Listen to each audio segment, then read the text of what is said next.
Prezados irmãos, prezadas irmãs, que o Pai Celestial nos salve no amor e na luz. Certamente, a maioria já ouviu alguém comentar: por que eu nasci? O que é que eu estou fazendo aqui? Diante do sofrimento, dos problemas, qual a utilidade em viver? Qual o significado do mundo? Há criaturas que fazem esse tipo de interrogação porque são realmente desconhecedoras de qualquer outra razão que justifique a existência terrena.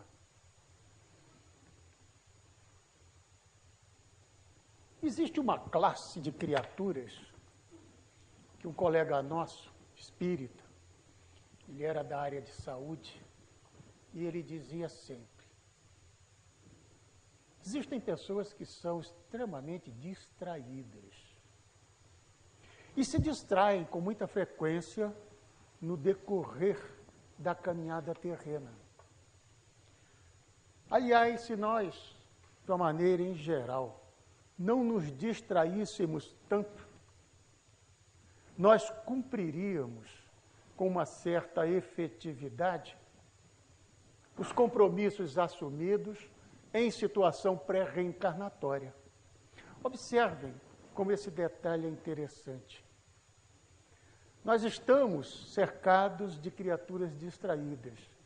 E, de certa forma, nós também somos.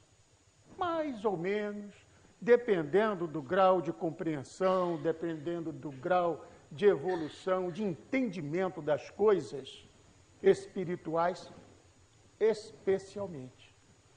Mas as criaturas distraídas, elas acham que a existência no mundo não tem uma razão muito plausível. E a gente vive por viver. Depois é uma interrogação, porque as criaturas distraídas não são necessariamente materialistas. Os materialistas, observem, são sempre aqueles que pertencem a uma classe geralmente diferenciada, são mais cultos, intelectualmente falando. Eles são senhores de uma vasta cultura. Quantos professores universitários, quantos academicistas, quantos cultores das artes, de uma maneira em geral, desses indivíduos que se projetam na mídia e que, de certa maneira, influenciam com o seu pensamento e conduta, principalmente os nossos jovens. Essas criaturas são extremamente distraídas em relação aos princípios mais enobrecidos da existência, no tocante ao aspecto espiritual. Eu não quero dizer que sejam desonestos, são apenas distraídos. E se você pergunta: mas depois da morte, o que você acha? Ele diz: não sei, não sei. É uma interrogação. No íntimo, carregam uma certa neurose, um certo receio. Porque esta interrogação diante da morte, meus amigos, tem contribuído, em alguns casos, para fomentar verdadeiros quadros de ordem psicótica. O processo pode ir desde uma neurose menos estruturada até uma problemática muito mais complexa, porque há criaturas que se afligem. Eu me lembro quantas vezes pacientes que nós atendíamos no recesso de hospitais, de consultório, me perguntavam: é grave a minha doença, doutor? Há perigo de eu morrer? Eu digo: mas tem algum problema? A morte? A morte eu não quero nem sonhar, doutor. Isso me apavora, isso me deixa completamente transtornado. E criaturas que carregam durante toda uma existência este clima nebuloso, porque tem lá as suas dúvidas a respeito da destinação das criaturas após a morte. Mas, quando nós lidamos com os materialistas sistemáticos, estes são mais enfáticos, são mais decididos, porque acham, pelo fato de serem dotados de uma certa cultura, de serem intelectualmente muito mais orientados, eles têm o direito de arbitrar sobre a destinação da criatura. Após a morte, nada existe. É o nada mesmo. Por isso, nós vamos encontrar uma gama imensa de criaturas que adotam este posicionamento e que descambam para certos comportamentos inadequados, comportamentos que ferem a razão, criaturas que poderiam ser muito mais úteis, não só pela inteligência, pela cultura, pelo papel que desempenham no contexto social, mas que poderiam contribuir de uma forma mais positiva para o progresso, para o bem-estar de nossa humanidade tão carente de informações e de exemplos dignos por parte de certas criaturas que se destacam na literatura, na ciência, na mídia. Isso é interessante.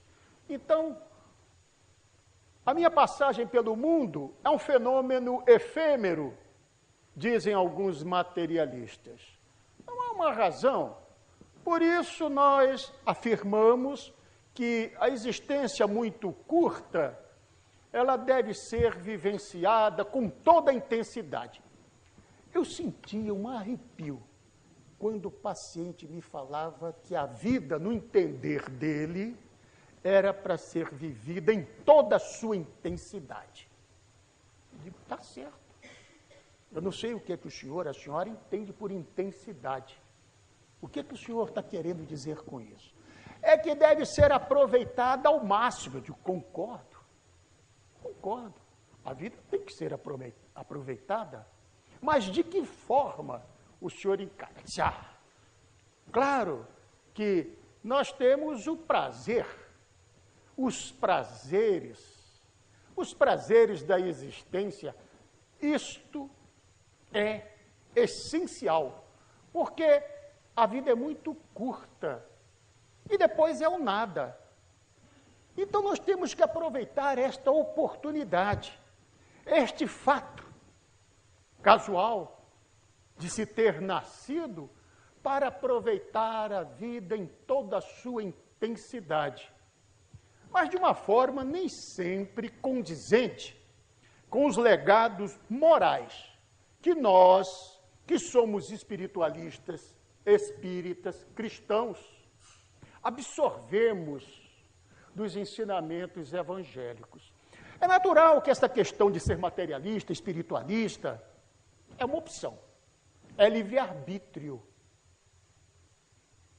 Há espíritos, digamos, mais rebeldes, e que não aceitam a hipótese de sermos espíritos encarnados. Tanto isso é verdade que até hoje se discute aqui, na esfera do legislativo, do judiciário, a questão da eutanásia, a questão do aborto, pela falta da fundamentação espiritual em todos os campos do conhecimento. Eu já falei aqui e repito, esse fato não é tão estranho. Eu me lembro que, embora eu fosse acadêmico de um curso que iria me permitir lidar de frente com a morte, com a doença, com a enfermidade, com o sofrimento, com a dor humana, Eu nunca escutei de um mestre, durante os 6 anos acadêmicos, alguma referência, alguma alusão à realidade espiritual. Nenhuma. Eu já tinha formação espírita. E ficava olhando para os meus colegas ali, às vezes tão carentes, tão distraídos diante da existência, tão necessitados de informações, às vezes companheiros bons, leais, gente honesta, que poderia ter uma informação muito mais importante se proveniente de um mestre, que falasse pelo menos a respeito da possibilidade da existência de um espírito comandando todas as nossas manifestações mento-afetivas, psicológicas, fisiológicas, de uma forma em geral. Porque o espírito comanda mesmo. Na ausência dele, nós estamos desencarnados. O espírito é o responsável por todas essas atividades. Então, essa situação, ela nos toca muito de perto, porque com o surgimento da doutrina espírita, as coisas se modificaram um pouco. Os senhores sabem que desde os meados do século retrasado, do século XIX, após a codificação espírita, os conhecimentos elaborados por Allan Kardec, naquela existência profícua, mas de certa forma tão sacrificial, que ele veio a desencarnar em consequência do cansaço mental. Fora avisado por amigos espirituais, por mentores, do excesso de trabalho. Mas ele, consciente da responsabilidade assumida perante o Altíssimo, ele não abria mão do trabalho excessivo, do trabalho que culminou com esta beleza de massa de informações que nós temos em relação à doutrina dos espíritos. É claro que o pensamento científico, de certa forma, foi modificado. Não que o espiritismo viesse com a função, o objetivo de espiritualizar a ciência. Talvez não seja possível, mas o espiritismo tem a possibilidade de espiritualizar os profitentes, os trabalhadores, os lidadores da saúde.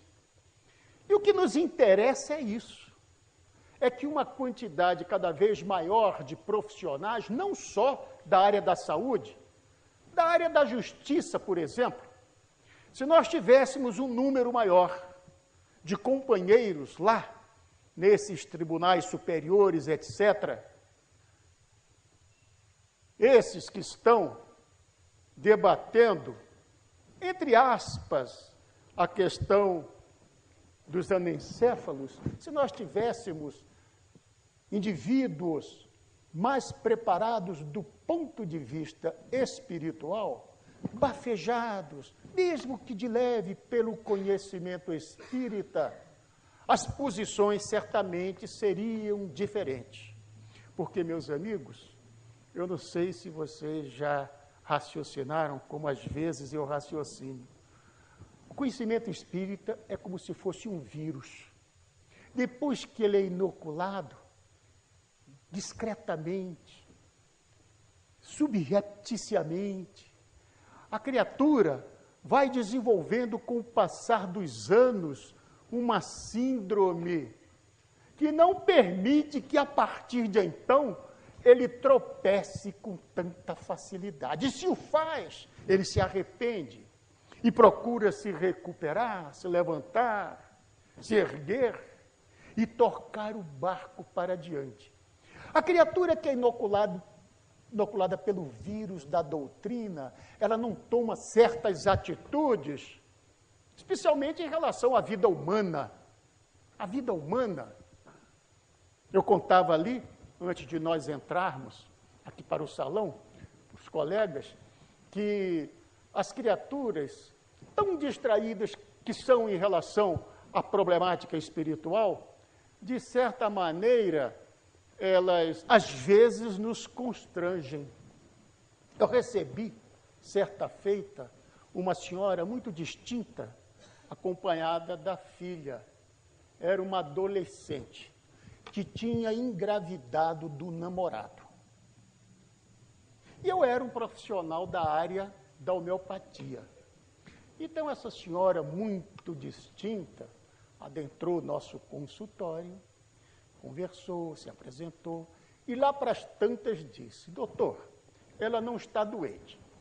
O objetivo da nossa consulta é um só.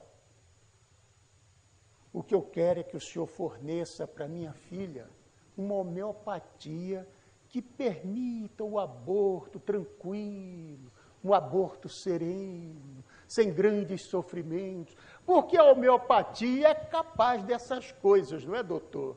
Eu digo, eu acho que a senhora bateu no consultório errado. Acho que a senhora bateu numa porta errada, minha senhora. Como é que a senhora vem falar para um médico que é sempre a favor da vida, que estudou, que se especializou, que se atualiza em tudo aquilo que possa patrocinar e promover a existência, e pedir um medicamento para sacrificar um ser que vai nascer? Um ser humano? Mas naquela distração, as pessoas distraídas, elas são muito interessantes. Ela disse, olha, então nós não temos mais o que conversar, muito obrigado pela sua atenção, nós vamos nos retirar. Eu digo, vão com Deus e pensem bem na atitude que vão assumir. Porque, de repente, com o andar da carruagem, com o passar dos anos, as encruzilhadas da vida, a senhora é contaminada pelo vírus do espiritismo, vai guardar uma sensação muito incômoda de remorso para o resto da existência. E o seu remorso vai ser duplo, porque o problema não foi com a senhora. A senhora induziu a sua filhinha a tomar uma atitude impensada diante de uma situação gravíssima, porque tudo aquilo que envolve a geração de um ser é algo para ser considerado de uma forma muito grave, muito circunspecta, muito respeitosa. Pois bem, então, este é o mundo que nós estamos vivendo. Eu ainda me lembro que muitas vezes, quando eu dialogava com um ou outro materialista que fazia apologia do bem viver, né? Do prazer, do poder, eles culminavam com a seguinte frase: doutor, isso tudo é necessário. Nós temos que objetivar a nossa felicidade, o nosso prazer, as coisas boas, temos que lutar por elas, seja lá como for, porque a vida é uma só.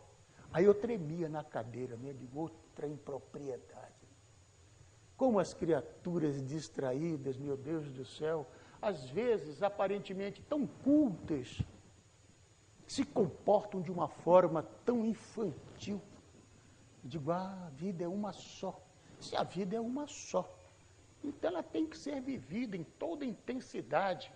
E com isso, o indivíduo está querendo justificar os meios pelos quais, muitas vezes, ele vai em busca do poder político, do poder econômico, da fortuna, passando por cima de seus semelhantes, das criaturas. E vocês bem sabem as coisas que podem acontecer. Daí por diante, quando o indivíduo está contaminado com esta ideia infame de viver, de gozar, de aproveitar em toda a intensidade a vida, porque ela é uma só. Que engano lamentável, não? Estas criaturas, naturalmente, não têm um objetivo maior, como os senhores e as senhoras aqui têm, por serem conhecedores de causa de doutrina espírita. Então, não tem esse objetivo. Então, é preciso bem aproveitar a existência no momento presente. E não se pejam, não se envergonham de dizer que, se preciso for, eles são capazes de pisar um companheiro para ocupar uma determinada posição, porque normalmente os indivíduos não comprometidos com a questão espiritual, qualquer que seja a religião adotada, não comprometidos com a causa espiritual, eles são muito broncos, muito grosseiros, muito estúpidos até diante da realidade espiritual.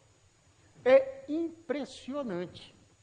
Então, o indivíduo acha que esta luta tem uma duração limitada e que, por isso, é perfeitamente válido. Tudo aquilo que possa fazer com que a criatura adquira o poder de mando, o poder político, o prestígio, porque estas criaturas adoram o prestígio, adoram aparecer nas colunas dos jornais.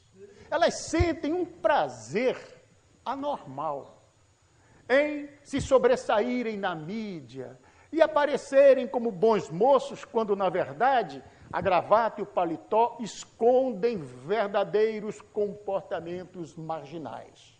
Mas esse prestígio material é algo que inflama o espírito dessas criaturas distraídas ou materialistas confessas. Eles não têm uma ideia do papel que o homem, o ser, pode e deve desempenhar no mundo. E eu entendo. Para nós espíritas é fácil entender estas questões, graças a Deus. Daí a nossa luta, daí o nosso esforço diuturno, o nosso esforço nas 24 horas do dia para domar os maus pensamentos, para direcionar as nossas atitudes no sentido sempre de providenciar a concórdia, o entendimento, de colaborar para a paz que o nosso planeta tanto necessita. Este é um dos papéis a ser desempenhado pela criatura diante da realidade reencarnatória.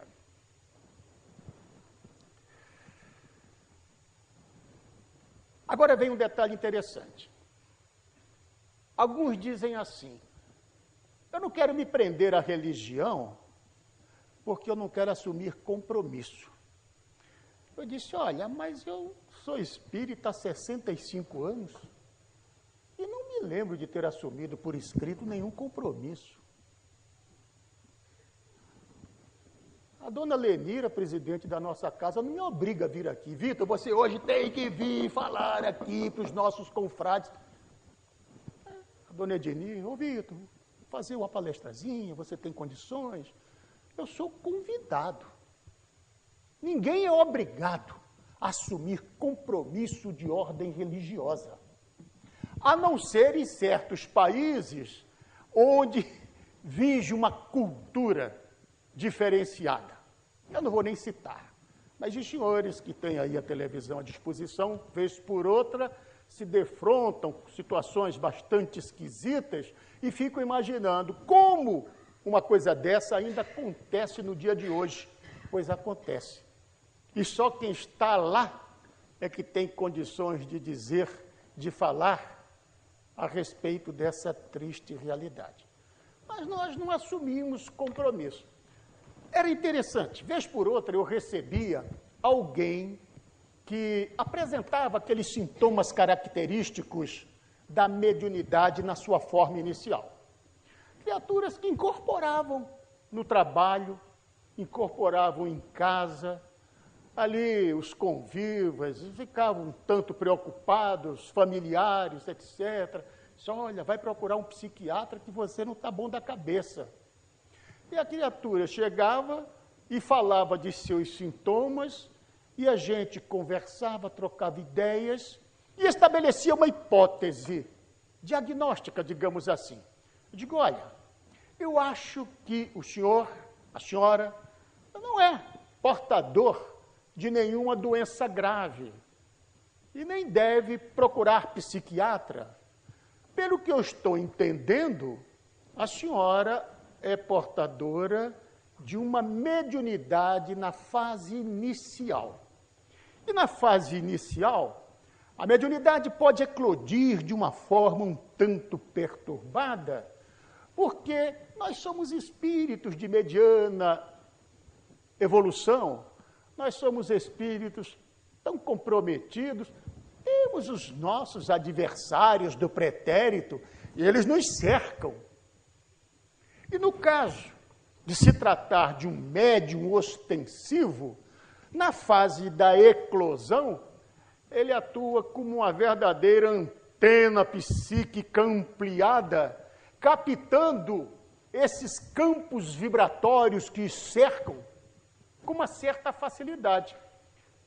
Vejam bem, todos nós aqui estamos cercados de espíritos que estão transitando aqui dentro, que estão realizando tratamentos, que estão comandando uma série de atitudes benfazejas, porque o ambiente é de circunspecção, é de respeito.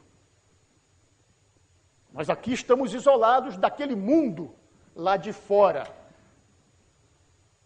Aqui há essa presença da espiritualidade, há esta ligação que se estabelece entre nossas mentes e as mentes dos espíritos bondosos que se encontram presentes. São campos vibratórios. Alguém poderá dizer, mas eu não estou sentindo nada. Eu não estou vendo, nem estou captando, não estou percebendo, mas eu acredito que estas coisas aconteçam, porque a literatura espírita é bastante ampla, bastante explícita neste campo. Nós intercambiamos mentalmente com os espíritos desencarnados 24 horas por dia. É natural que os médiuns ostensivos tenham condições de captar essas vibrações. Mas quando na fase inicial, quando o indivíduo desconhece diretrizes doutrinárias, ele se sente perdido. Ele vê coisas que os outros não veem, escuta, geralmente, palavras agressivas, às vezes obscenas. Tinha um companheiro nosso, médico, que ele passou pela eclosão da mediunidade psicográfica. E era um sofrimento, meus amigos, era um sofrimento, porque na hora de ele prescrever uma receita, ele era um especialista, o obsessor tomava conta e uma série de banalidades e de bobagens eram escritas ao invés da receita, ao invés do medicamento. Ele nos procurou chorando, lá no hospital. Fomos lá para um cantinho reservado e ele disse, Vitor, você entende dessas coisas? O que é que está se passando comigo? Eu não estou conseguindo controlar o meu braço. Na hora de eu prescrever o medicamento, uma força estranha me envolve e eu escrevo coisas na frente do meu paciente. Eu não aguento mais essa situação.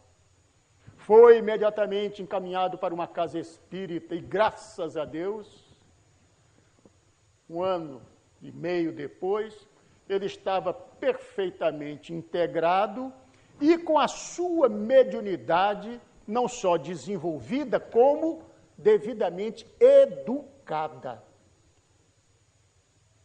E recebeu e recebe mensagens psicografadas belíssimas. Mas teve que passar por aquele conjunto de atitudes que habitualmente a casa espírita dispensa a estas criaturas que são portadoras da mediunidade. Pois bem, o médium ostensivo diante do mundo, o médium que não tem conhecimento de doutrina, quantas vezes a criatura dizia, então isso é a tal da mediunidade que os espíritos tanto ostentam por aí? Eu digo, tudo faz crer que sim. Mas eu não quero ter mediunidade. O senhor deu um jeito. O senhor me deu um medicamento, alguma coisa, que me faça bloquear. Eu não quero ser médium. Eu digo, meu amigo, aí você está entrando num campo e não vai me envolver, porque eu não tenho conhecimento de suas decisões pré-reencarnatórias. O que é que o senhor andou prometendo lá em cima? Porque as coisas são assim. O materialista pensa que a vida é fruto de um acaso biológico, nasce, cresce, vive, morre, o nada. Pois não é assim, não. Na nossa concepção, a coisa é totalmente diferente. O senhor é médium porque pediu para sê-lo. E eu estou aqui para ajudá-lo nesse sentido, porque, coincidentemente, além de médico, eu tenho um pouco de conhecimento de doutrina. Se o senhor quiser atender à minha sugestão, porque eu me recuso a lhe dar conselho, a minha sugestão, se o senhor quiser, a senhora quiser atender, procure uma casa espírita, que a senhora, no final, vai ter uma satisfação muito grande e vai ver que a mediunidade educada é fator de equilíbrio, é fator de alegria, é fator de progresso para o seu espírito necessitado. Muita coisa boa a senhora vai poder realizar através da sua mediunidade educada. Mas eu tenho medo do compromisso. Então as criaturas têm receio de assumir certas, não digamos compromissos, mas certas iniciativas na existência, principalmente quando se refere a uma doutrina com peso do espiritismo, porque as criaturas sabem que os espíritas se comportam de uma maneira diferente, ou se esforçam para se comportar de uma maneira diferente. E a criatura, distraída no mundo, ela não quer se afastar dos prazeres, da sensualidade, das atitudes um tanto comprometedoras, porque isso lhes satisfaz a intimidade. Então não assume o compromisso, porque não quer se afastar das banalidades da vida. Mas a doutrina nos ensina que, para que nós sejamos espíritas, sejamos considerados adeptos, nenhum compromisso, nenhuma atitude, nenhuma formalidade assumiremos, nem deverá acontecer. É tão simples, é tão fácil. Fácil e simples como eram as coisas na época em que ele, há 2000 anos, estava aqui presente. Ele que era o catedrático dos catedráticos, falando de uma maneira tão simples, tão objetiva para aquela gente rude, ignorante de então. Assim é o Consolador prometido no mundo de hoje, sugerindo modificações das criaturas para melhor. Aí O indivíduo poderá pensar, mas uma vez assumido o compromisso com o tal do espiritismo, eu vou ter que me comportar ou me vestir de uma forma diferente? Porque as religiões são assim. Tem umas criaturas até meio esquisitas, algumas usam camisolões coloridos, uns colares, uns turbantes. Eu digo, não é a nossa situação. Você não vai precisar de praticar cultos exteriores para que se apresente na sociedade como um adepto da doutrina consoladora. Ah, mas eu vou ter um período de recolhimento, onde eu vou meditar. Nada disso. Aqui não há recolhimento, não há isolamento. Mas não é preciso que nós nos isolemos, porque este mundo de hoje está contaminado. Não é preciso que a gente se isole num mosteiro espírita, num convento espírita, para fugir do contato com os pecados do mundo. Nós não temos mosteiros nem conventos. Nós vamos jogá-lo no meio das feras, porque o espírita consciente sabe que o isolamento tem muito a ver com o egoísmo, com a inutilidade, com uma reencarnação, às vezes, jogada fora. O espírita, ao contrário, ele vai ao encontro dos seus semelhantes. E ele aprende, desde cedo, a conviver de maneira digna no âmbito familiar. É a primeira transformação, meus amigos. Eu não sei se vocês perceberam esse detalhe. Quando nós vamos assimilando os ensinamentos espíritas e que vamos nos desligando daqueles falsos conceitos mundanos que habitualmente, não é? Motivo de nosso raciocínio e razão de ser, quando nós vamos nos afastando, nós voltamos uma atenção muito especial para a família. Porque aprendemos que o cadinho familiar atua como um verdadeiro laboratório químico. É uma química espiritual. Cada personagem é um elemento químico, mas é uma essência espiritual, reagindo, indo ao encontro, indo de encontro, e é onde nós vamos iniciar o nosso aprendizado existencial, é dentro do laboratório chamado lar. Para o espírita, as coisas ficam mais facilitadas, porque tendo o entendimento de causa, ele enfrenta com uma certa dignidade, com uma certa compostura, com uma certa moderação, os problemas que habitualmente costumam eclodir na intimidade de um lar. É natural. Uma coisa é um materialista, um indivíduo voltado único exclusivamente para as sensações materiais, aquele que tem filhos, mas que passa às vezes uma semana sem encontrar, sem abraçar um filho, porque tem tanto compromisso lá fora, compromisso social, compromisso no clube, compromisso com a academia. Olha, os senhores não se espantem, mas eu tive vários pacientes que passavam de 3 a 4 horas numa academia, trabalhando a musculatura, a beleza externa. Cidadão que não se aproximava do filho, não perguntava, estou falando 3 ou 4 horas, nada impede de ficar 1 hora, todo mundo tem direito de praticar o fisiculturismo, não é? De exercitar a musculatura, porque exercitar a musculatura e cuidar da saúde material é importante para o espírito.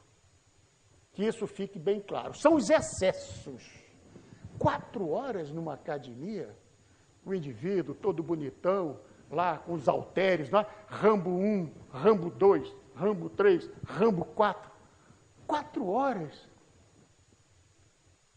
E o senhor tem tempo de saber como é que está a família? Como é que estão os filhos na escola? Se tem algum filho envolvido com algum problema mais grave. Hoje em dia, as drogas. Aí eu tenho gente que cuida. Então, verdadeiros órfãos de pais vivos. Mas é claro que no mundo de hoje, a conscientização espírita nos permite um comportamento mais adequado, onde nós vamos colocar as coisas nos seus devidos lugares. É muito importante que o indivíduo busque a beleza física. Não tem problema. Uns são mais vaidosos, outros menos vaidosos, mas não esquecer de que existe também os exercícios indicados para o desenvolvimento da beleza espiritual, não é verdade?